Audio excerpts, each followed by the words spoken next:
大家好，欢迎来到听书学史。今天我要向大家介绍草剃龙顺先生的心灵洗涤术。前几期介绍的畅销书《不反应练习》也是这位作者所写，简洁地解读了佛陀的理性教诲，整理心灵，为许多人带来了解决各种困扰的方法。当我们的思维清晰时，生活也会变得如我们所愿。总会有那么一些时刻，我们因为当时的情绪而后悔，内心充满了如果那时我能这样做就好了的想法。大家或多或少都会有这样的经历，对吧？而在那些时刻，我们往往会去寻求答案，认为得到新的东西就能解决问题。然而，作者告诉我们，真正让生活如我们所愿的唯一方法是拥有一颗清澈的心。只要内心纯净，压力就会减少，工作也会更加顺利。每天清晨醒来，我们都能带着清爽的心情迎接新的一天。在这本书中，作者深入探讨了如何获得一颗纯净的心灵。愿这能为那些烦恼不已的人们带来一丝慰藉，让大家期待一下吧。今天我将要介绍的内容分为以下3个部分。第一章，人类99%的烦恼都是因为某某的错。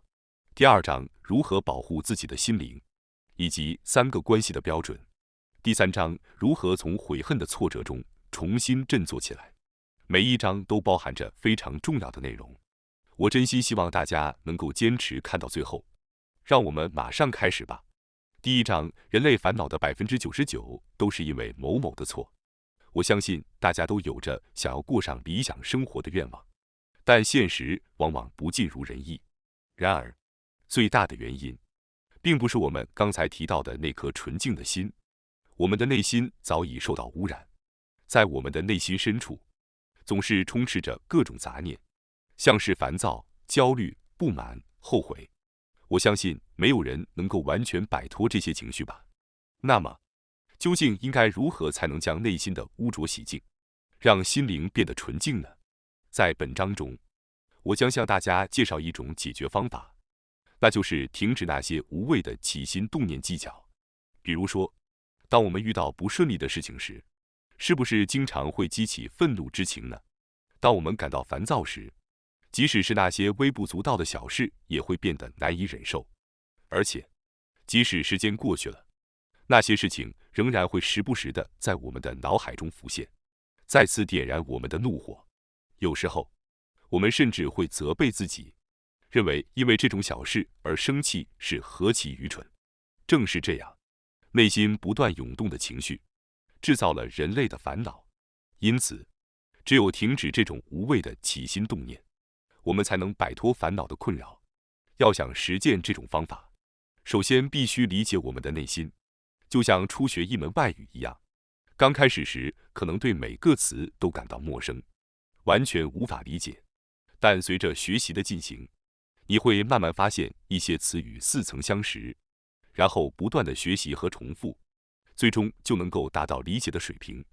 同样的，如果不先理解心灵的运动机制，就无法意识到心灵的波动。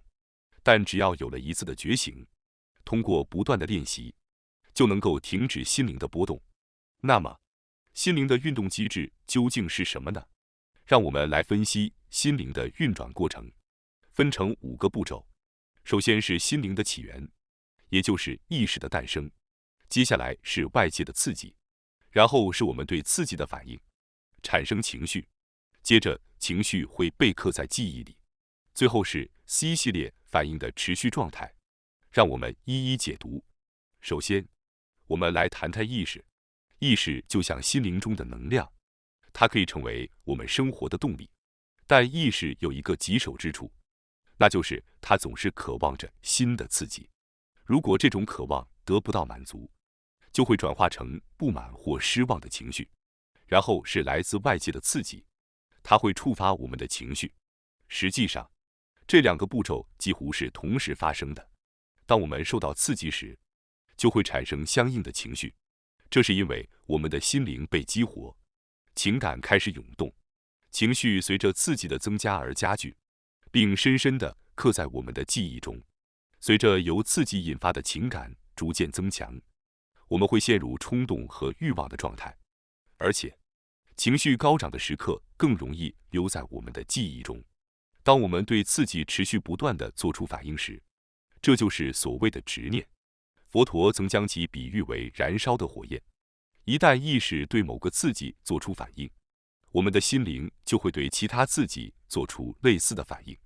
比如，一旦被愤怒所驱动，我们就会对其他事情感到愤怒，甚至开始寻找责备别人的理由，就像火焰一样，不断地寻找新的燃料，让情绪变得越来越大。你是这样的吗？人类的心灵就像在这5个阶段的循环中不停地旋转，这就是我们日常的生活，也是我们人生的真谛。心灵的火焰持续燃烧，正是我们苦难的源头。然而，许多人却没有意识到这一点，他们只是看到外界，认为自己不幸，而不是看到自己的内心，因为他们的心灵依然受到污染，所以无论他们做什么，都无法顺利。想象一下，把你的心比作一个房间，如果这个房间起火了，你还能在里面安居乐业吗？显然是不可能的。在这样一个充满烟尘的环境中，生活是不愉快的。而且从被污染的窗户望出去，你也无法看到外面的景色。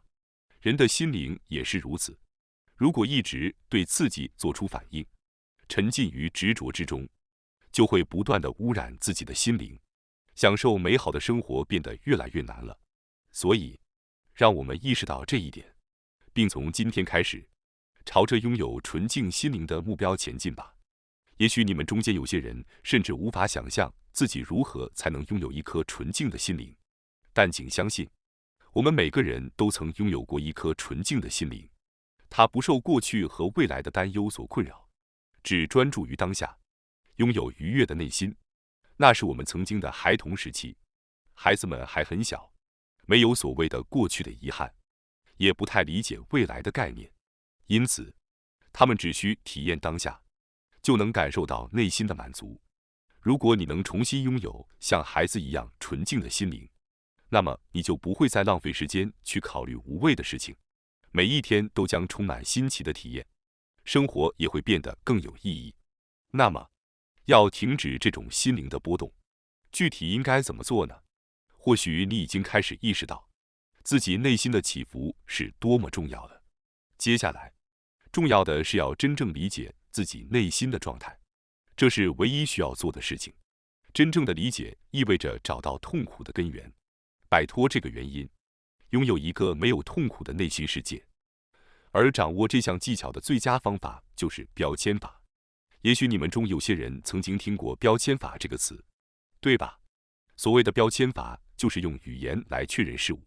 比如，当你走路时，就会说我正在走路；当你开始使用电脑进行工作时，你会说我开始工作等等。现在，就是用语言客观地确认自己正在做的事情或者打算要做的事情。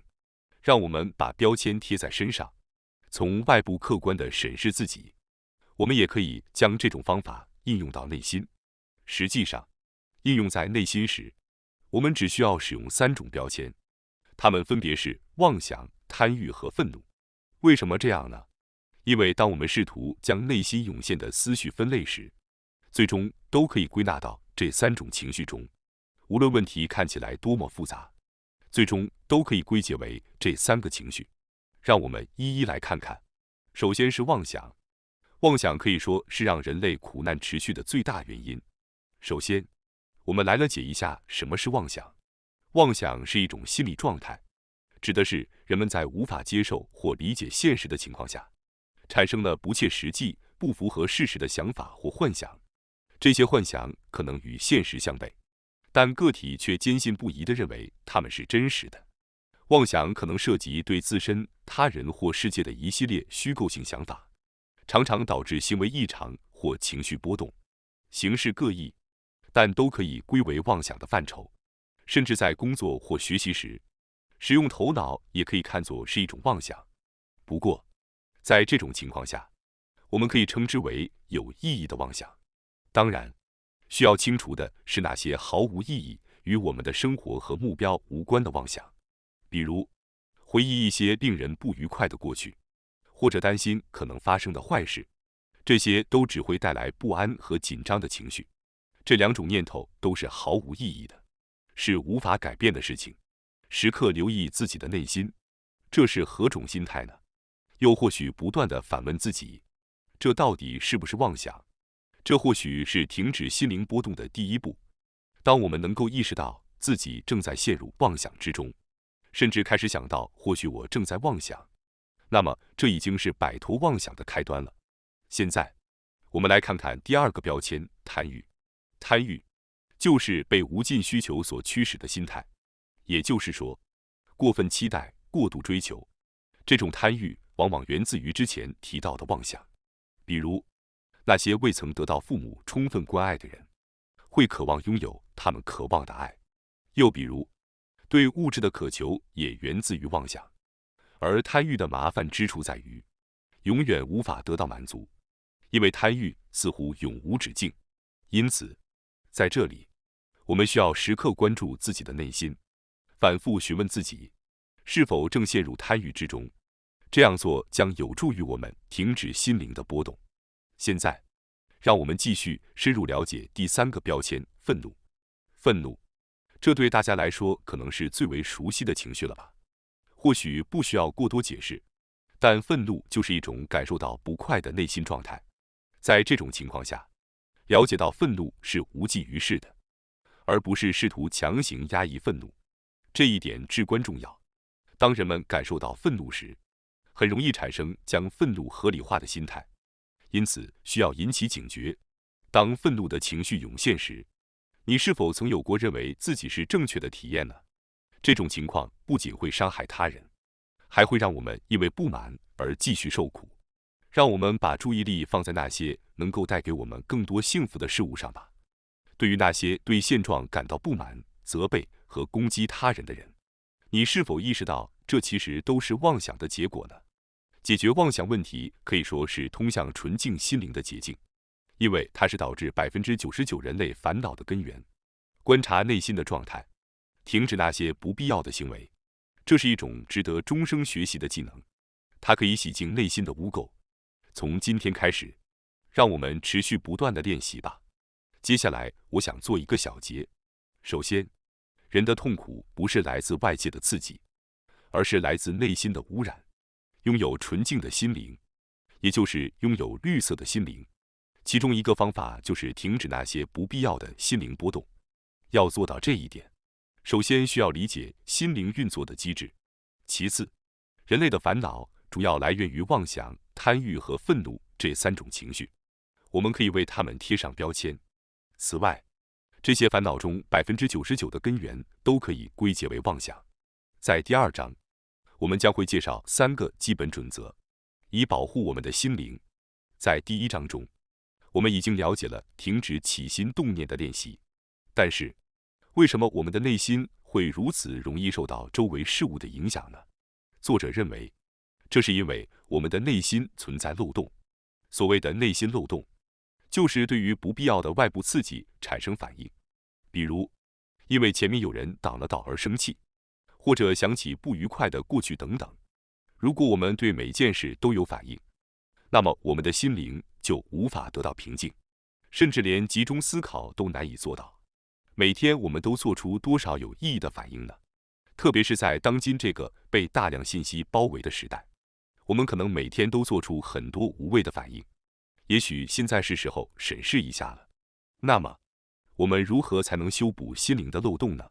在介绍方法之前，我想让你们先试试一件事，请闭上眼睛，然后凝视着双手掌心，试着紧握或者张开手掌，然后在心里默念这双手所能触及的事物，才是我的范围。那些超出双手范围的，也就是妄想的领域。如果以这种方式来思考，其他人和世界上的事情会被归类为哪一类呢？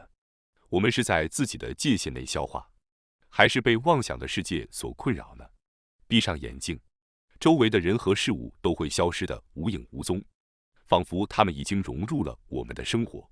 即使是家人和工作，也并非我们单凭意志就能完全掌控。如果我们无法清晰分辨这一点，那些本该由我们自主支配的事物却变得难以掌控，这将给我们带来压力和困惑。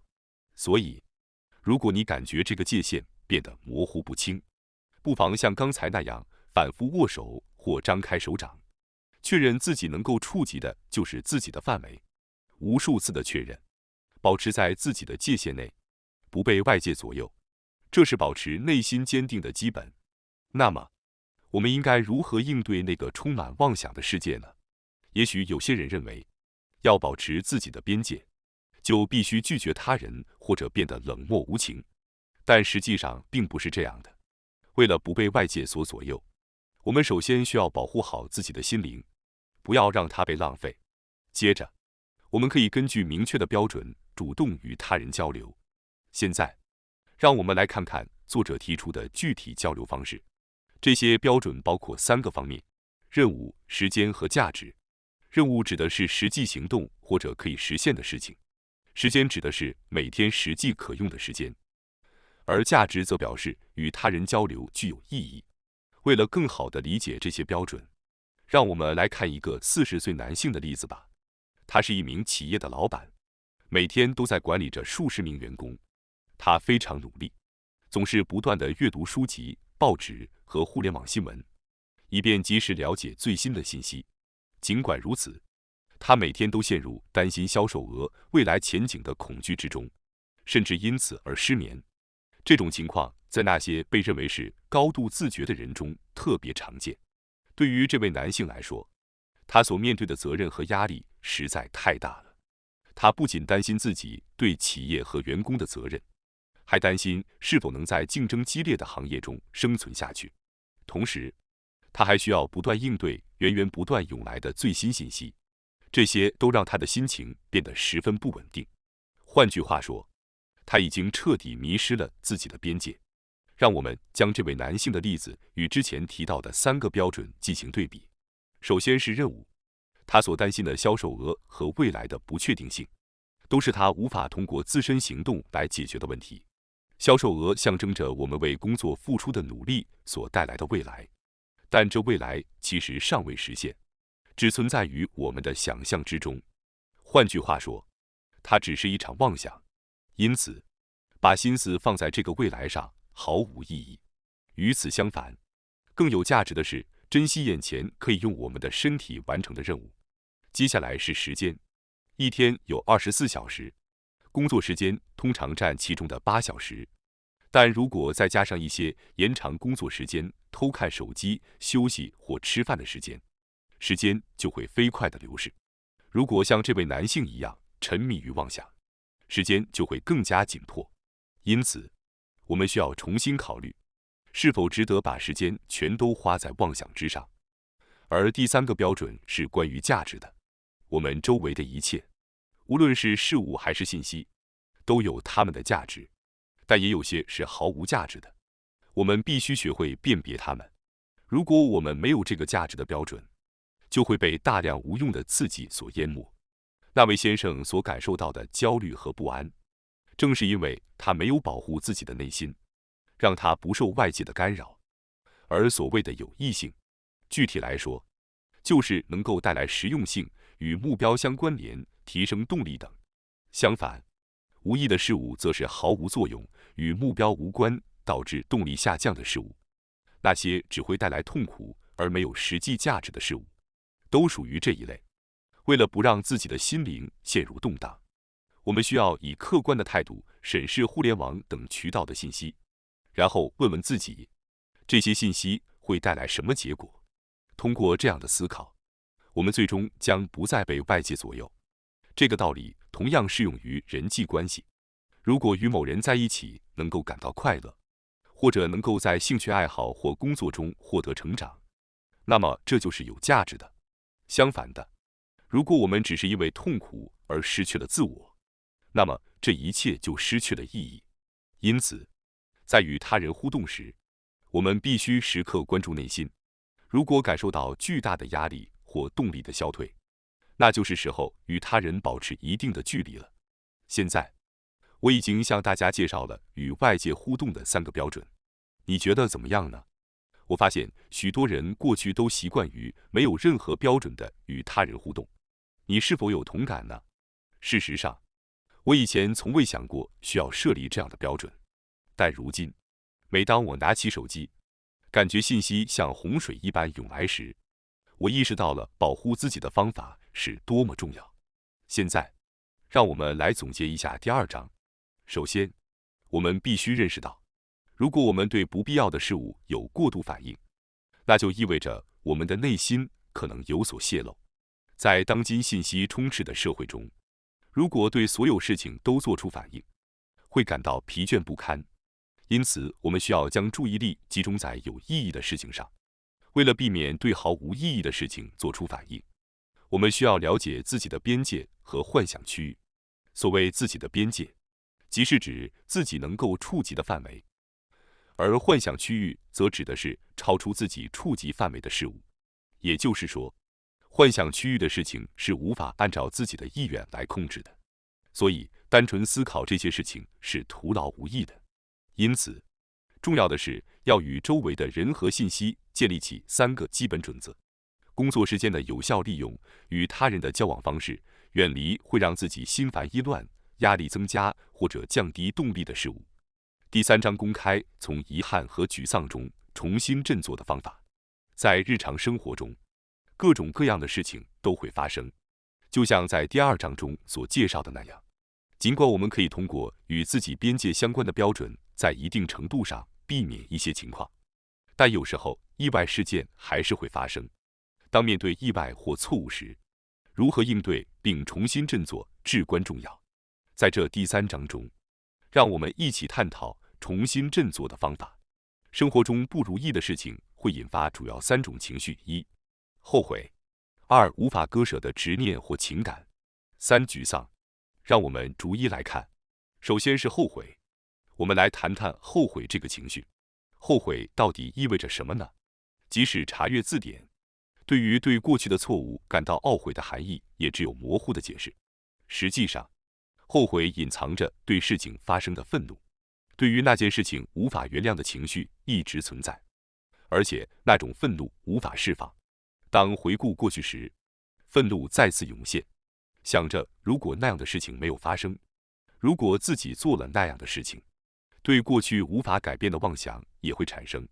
因此，可以说后悔是由愤怒和妄想构成的。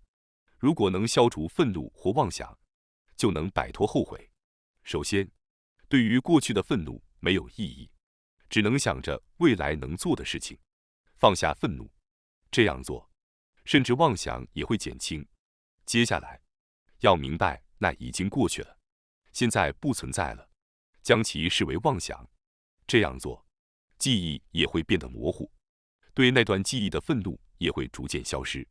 最终，当过去的记忆再也不能回忆起，或者即使回忆起也不再因愤怒而反应时，就已经彻底摆脱了后悔的困扰。我认为，在漫长的人生中，经历1、2次苦涩的后悔是很正常的，而且后悔越大，可能就会伴随着更多的愤怒和妄想。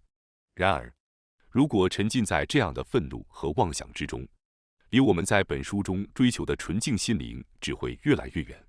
让我们进入下一个话题。第2个主题是无法割舍的执念或情感。大家是否曾经想起过，如果那时我做了这件事会怎样这样的想法？回忆过去的情绪似乎和第1个后悔的主题相似，这2者之间有什么不同呢？在无法割舍的执念或情感的情况下，我们不应该感到愤怒，而是处于一种仍然怀有愿望的状态。那些未能实现的愿望仍然存在于我们的幻想中，并持续憧憬着。执念是由欲望和幻想构成的，因此，我们需要消除这些幻想。我们应该意识到自己正在陷入幻想中，认识到仅仅幻想并不能改变现实，然后重新审视。但是，执念并不仅仅停留在这一点，因此，我们需要明确答案：我们的愿望现在是否仍然可以实现，还是已经不可能了？寻找这个答案的方法就是接下来要介绍的正确思考方式。这种正确思考可以分为2个主要内容：一是思考实现目标的方法，2是思考解决方法。欲望和愿望是我们前进的方向指引。为了朝着这个方向前进，我们需要思考实现目标的方法。如果我们只是幻想着如果这样就好了，或者如果那样就好了，而没有经过正确的思考，只会导致无意义的执念。但是，一旦我们开始考虑实现愿望和欲求的方法，未来就会发生巨大的改变。接下来，让我们来谈谈第3点，即沮丧。沮丧是指由于某种失败而感到情绪低落，失去了信心。我想大家都有过这样的经历。为什么我们的心会如此动荡呢？实际上，这与我们如何评价自己息息相关。人内心深处渴望被他人认可的欲望，然而，基于这种被他人认可形成的判断，有时会给我们带来巨大的伤害。尤其是在面对失败时，如果认可欲所塑造的自尊和自豪感很强，那么产生的反应也会更加强烈。有些人不仅会失去信心，甚至觉得无法重新振作。被认可和一切顺利，这些期待和判断都只存在于人的头脑中，是一种幻想。现在，一旦你了解了自己的现状，接下来关键的是如何看待已经发生的失败。作者认为，对于那些失败的人来说，有2种选择。首先，一种选择是固守认可欲，坚持幻想，即坚持自己有利的判断。在这种情况下，您可能会感到失望，甚至感到绝望，因为你会认为事情本来不应该是这样的。你会陷入自己其实能行的想法中，由于仅沉浸在自己的感受中，而没有寻找失败的原因或寻求成长，问题不会解决，您的个人成长也会受阻。因此，我希望大家选择另一条道路，也就是正确的思考方式。要确认方向，并开始实施可行的方法，设定成功的标志，明确可实现的目标，专注于必须完成的任务。这样做会使心情逐渐平静下来。因此，在关键时刻需要实践正确的思考，不要过度执着于自己。您觉得怎么样呢？今天我们已经介绍了心灵净化的技巧和思考方法，希望能让您的人生万事顺意。感谢大家收看今天的节目。如果你喜欢我们分享的内容，记得点赞、订阅并开启小铃铛通知，第一时间获取我们的更新。在下次的节目中，我们将继续为大家分享更多有益的书籍。再次感谢大家的支持，我们下期再见。